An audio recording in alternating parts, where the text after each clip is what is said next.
नमस्कार मित्रों, आप सभी का फिर से स्वागत है। महर्षि वेदव्यास ने 4 वेदों और 18 पुराणों की रचना की है, जिसका विस्तार से वर्णन इस प्रकार है। वेदों में सर्वप्रथम ऋग्वेद है। सनातन धर्म का सबसे ये आरंभिक स्रोत है। इसमें 1028 सूक्त हैं, जिनमें देवी देवताओं की स्तुति की गई है। इसमें देवताओं का यज्ञ में आह्वान करने के मंत्र हैं। सभी महत्वपूर्ण मंत्र जैसे महामृत्युंजय व गायत्री मंत्र का वर्णन इसी में मिलता है। ऋग्वेद में अनेक प्रकार के लौकिक सूक्त, तत्व ज्ञान सूक्त, संस्कार सूक्त, श्री सूक्त, रोग निवारक सूक्त, विवाह सूक्त, हृदय गर्भ सूक्त व ज्ञान विज्ञान का चरमोत्कर्ष दिखाई देता है। इसमें देवलों की स्थिति का भी वर्णन मिलता है। इसमें जल चिकित्सा और वायु चिकित्सा और चिकित्सा जैसे मानस चिकित्सा, हवन के द्वारा चिकित्सा की भी जानकारी मिलती है। ऋग्वेद में चवन ऋषि के पुनः व्यवस्था प्राप्त करने की कथा भी वर्णित है। सामवेद 4 वेदों में आकार की दृष्टि से सबसे छोटा है। साम का अर्थ है रूपांतरण और संगीत, सौम्यता और उपासना। इस वेद में ऋग्वेद की ऋचाओं का संगीतमय रूप है। 1824 मंत्रों के इस वेद में 75 मंत्रों को छोड़कर से सब मंत्र ऋग्वेद से लिए गए हैं। इसमें समिधा, अग्नि व इंद्र देवताओं के बारे में जिक्र मिलता है। इसमें 3 शाखाएं हैं व 75 ऋचाएं हैं। अथर्ववेद, थर्व का अर्थ है कंपन और अथर्व का अर्थ है अकंपन। ज्ञान से श्रेष्ठ क्रम करते हुए जो परमात्मा की उपासना में लीन रहता है, वही अकंप बुद्धि को प्राप्त कर मोक्ष को धारण करता है। इस वेद में रहस्यमय विद्याओं, जड़ी बूटियों, चमत्कार और आयुर्वेद आदि का जिक्र है। इसके 20 अध्यायों में 5687 मंत्र हैं, 8 खंड हैं, जिनमें भेषज वेद और धातु वेद में ये 2 नाम मिलते हैं। यजुर्वेद एक श्रुति धर्म ग्रंथ है। इसमें यज्ञ की असल प्रक्रिया के लिए गद और पद मंत्र है। इसमें ऋग्वेद के 663 मंत्र पाए जाते हैं। इसमें यज्ञ की विद्या और यज्ञों में प्रयोग किए जाने वाले मंत्र हैं। इसमें तत्व ज्ञान का भी वर्णन है, ब्राह्मण, आत्मा, ईश्वर और पदार्थ का ज्ञान। यह वेद गदमय है।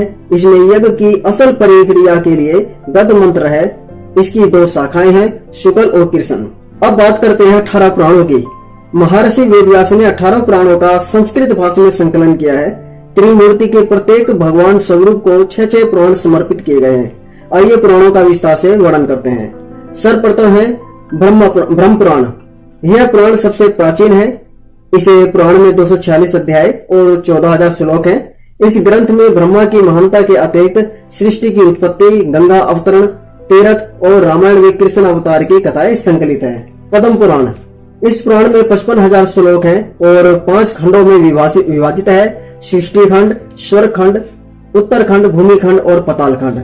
इस ग्रंथ में पृथ्वी, आकाश तथा नक्षत्रों की उत्पत्ति का उल्लेख है। भारत के सभी पर्वतों तथा नदियों के बारे में भी विस्तृत वर्णन है। विष्णु पुराण, इसमें 6 अंश और 23,000 श्लोक हैं। इस ग्रंथ में भगवान विष्णु, बालक ध्रुव और कृष्ण अवतार की कथाएं संकलित हैं। महाराजा पृथु की कथा भी शामिल है, जिनके नाम पर धरती का नाम पृथ्वी पड़ा। इसमें सूर्यवंशी व चंद्रवंशी राजाओं का भी इतिहास है। शिव पुराण, इसमें 24,000 श्लोक हैं। इस ग्रंथ में भगवान शिव की महानता और उनसे संबंधित घटनाओं का दर्शाया गया है। इस ग्रंथ में कैलाश पर्वत, ज्योतिर्लिंग व रुद्राक्ष का वर्णन, उनका महत्व मिलता है। भागवत पुराण, इस पुराण में 18,000 श्लोक हैं तथा 12 स्कंद हैं। इस ग्रंथ में आध्यात्मिक विषयों पर चर्चा की गई है। इसमें भक्ति, ज्ञान और वैराग्य की महानता को दर्शाया है। इसमें विष्णु और कृष्ण अवतार की कथाओं के साथ महाभारत काल का भी वर्णन है।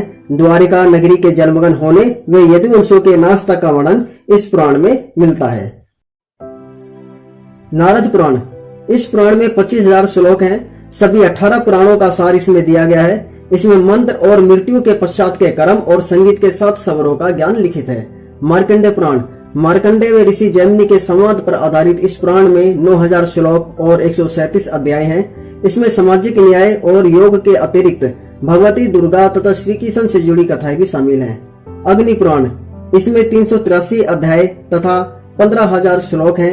इस ग्रंथ में मत्स्य अवतार, रामायण तथा महाभारत की कथाएं शामिल हैं। भविष्य पुराण, इस पुराण में 129 अध्याय तथा 28,000 श्लोक हैं। इस पुराण में सूर्य का महत्व, 12 महीनों का निर्माण व सामाजिक, धार्मिक और शैक्षणिक विधानों के विषय पर चर्चा की गई है।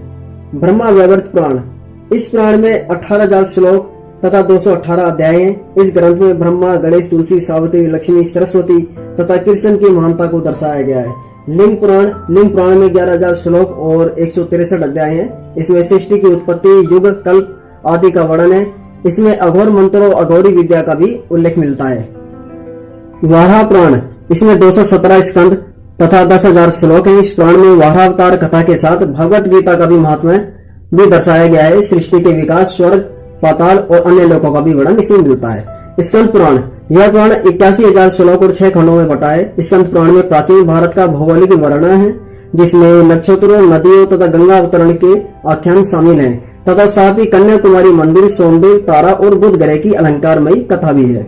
वामन पुराण, इस पुराण में 95 अध्याय तथा 10,000 श्लोक व 2 खंड हैं। इस पुराण में वामन अवतार की कथा कही गई है। साथ ही सृष्टि, जम्बूद्वीप और अन्य 7 द्वीपों की उत्पत्ति, पर्वतों, नदियों और पृथ्वी के भौगोलिक स्थिति का वर्णन मिलता है। कूर्म पुराण, इसमें 18,000 श्लोक तथा 4 खंड है। इसमें चारों वेदों का विस्तार से वर्णन है। साथ ही सागर मंथन की कथा, ब्रह्मा, विष्णु, शिव, गंगा की उत्पत्ति, 4 युगों, मानव जीवन के चारों आश्रम धर्मों आदि का भी वर्णन है। मत्स्य पुराण, इस पुराण में 290 अध्याय तथा 14,000 श्लोक हैं। इस पुराण में मत्स्य अवतार की कथा, सृष्टि की उत्पत्ति और सौर मंडल के सभी ग्रहों तथा कच्छ, देवयानी, शर्मिष्ठा तथा राजा ययाति की रोचक कथा भी शामिल है। गरुड़ पुराण, इसमें 279 अध्याय 18,000 श्लोक हैं। गृहस्थों के लिए यह सबसे व्यवहारिक ग्रंथ है। इस पुराण में जीव के जन्म, मृत्यु, यमलोक, प्रेतलोक, स्वर्ग, नरक, 84 लाख योनि आदि का वर्णन है। इस पुराण में मृत्यु के बाद पुनर्जन्म होने पर गर्भ में स्थित भ्रूण की वैज्ञानिक अवस्था सांकेतिक रूप से बखान की गई है। ज्योतिष संबंधी ज्ञान भी इसमें दर्शाया गया है। ब्रह्मांड पुराण, इस पुराण में 12,000 श्लोक और 3 भाग हैं।